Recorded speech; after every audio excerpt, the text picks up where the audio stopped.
Meanwhile, in Kenya, anti-government protests have once again flared, with protesters demanding President William Ruto's ouster. Now, heavy clashes broke out between the Kenyan youth and the police in riot gear. Here's more in our next report. At least one person was killed in Kenya on Tuesday, a Reuters reporter said, in renewed anti-government protests.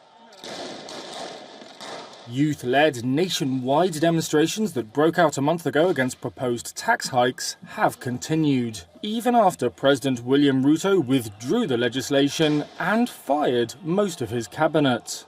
We want Ruto must go. That is the one, because he has going to give us accountability. In Kitengela, a town on the southern outskirts of the capital Nairobi, police fired repeatedly in the direction of hundreds of demonstrators. A Reuters reporter saw the body of one protester lying on the ground, blood oozing from a head wound. The National Police spokesperson declined to comment. Tuesday's protests appear to be the largest since Ruto withdrew the tax increases on June 26th.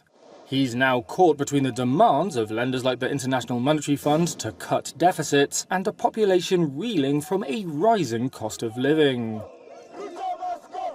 Indeed, protesters have directed some of their anger at the IMF, accusing it of being the driving force behind the now scrapped tax hikes. The guy is a puppet to IMF. That is it. Whatever he's doing for IMF. He's not leading this country at all. He's not leading this country at all.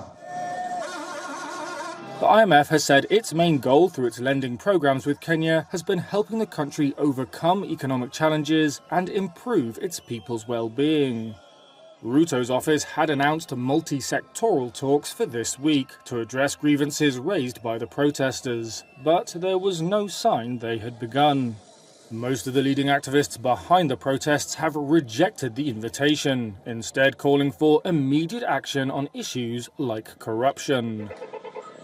Ruto's spokesperson did not respond to a request for comment.